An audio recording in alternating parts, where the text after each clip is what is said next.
Hey, what's up guys? I'm the Bearded Techie, and today I'm going to talk about my introduction to custom keyboards, and we're going to do a little bit of a switch review on the Zeal PC Aqua Zilents with the 67 gram spring.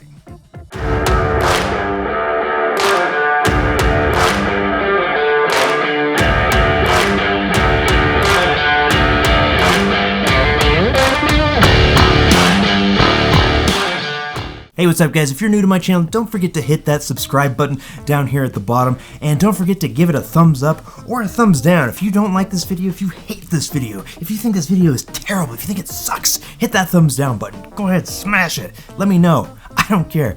And you have any questions, anything you want to know about the keyboard, the switches, the lubes, anything you want to know, leave it in the comments below. I will respond quickly and respectfully. So thanks again for that. Let's go ahead and get into the meat of this son of a gun.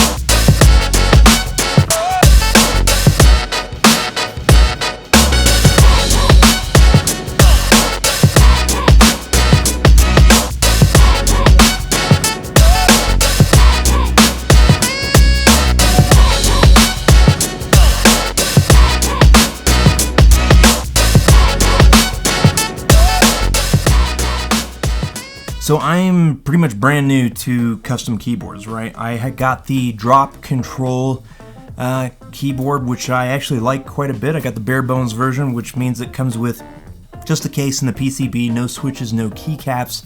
I got those on my own. And I wanted to do something a little bit more quiet. Let me show you guys what I was working with before. So this was what I thought was like a really cool mechanical keyboard when I first started gaming on PC. This is like a really clicky, this is a, what is this? A Razer Ornata Chroma. I mean, I liked it because mainly it was tactile, and at the time I was really obsessed with that clicky sound. Really liked it, but over time it got really annoying, mainly to people around me. So these switches are from Zeal PC. They're the Aqua Zilents, Aqua meaning the blue housing. It's a Gatoron housing, but it is Zeal PC's own design.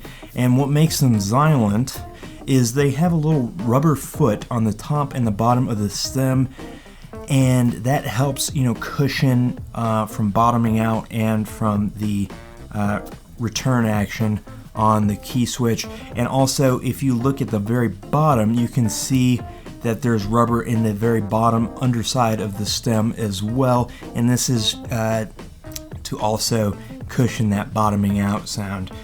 This makes for a very quiet switch. It's not silent, it's definitely quiet, and it's actually a very pleasing sound. Like, it's great.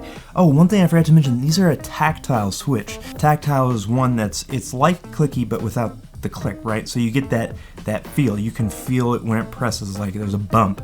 With these switches, the bump is right at the very top of the press, so you get that that firm, I don't know, tactile feel. There's no other way to explain it.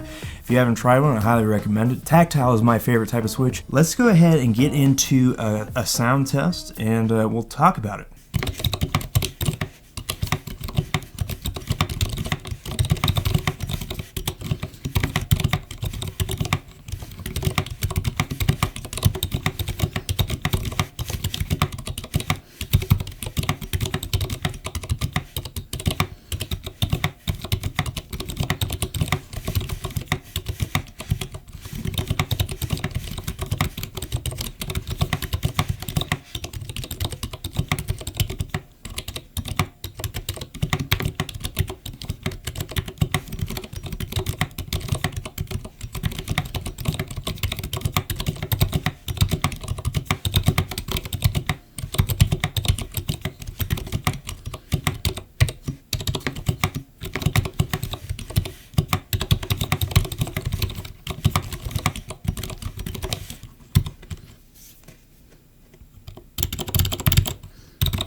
Okay, so you can hear there, like, there's a little bit of a difference between lubed and unlubed, right?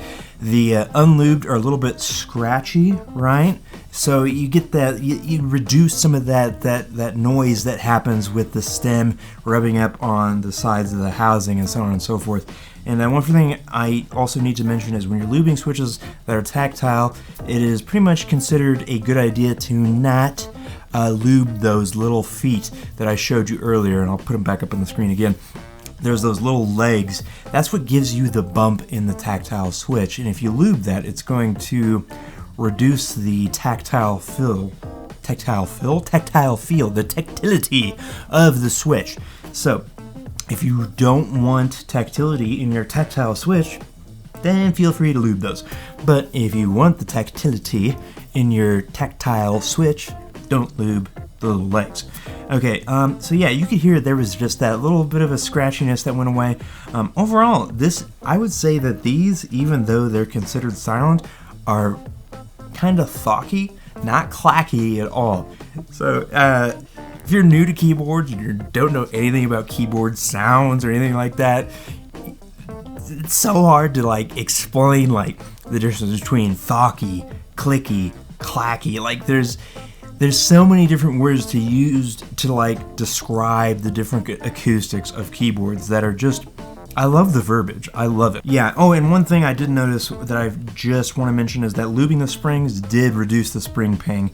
I'm not 100% sure if that came through in the audio for you guys or not with the YouTube compression and all.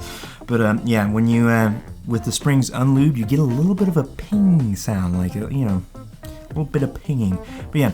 Thanks guys for watching this video. If you like this video, if you want to see more videos like this one, you want to see me build more keyboards and test more switches, go ahead and subscribe for more videos like this one. My next video coming up is going to be a KBD fans build from scratch, a 65% board with a brass plate, aluminum case, custom PCB, so on, so forth. And I'm going to be coming at you with the Halo. I'm going to be coming at you with the Drop Invure Holy Pandas in that build. It's going to be wonderful. Ooh, tasty, creamy, lovely. Another thing I noticed, switches tend to have like names that resemble food, which I think is weird for technology to do that. Like you got kiwis, tangerines, creams, aquas. I mean, I guess there are things like inks, but there are cherries and like kale, like, which is weird because that's also a vegetable, but yeah. Anyways, I'll see you guys next week. Thanks.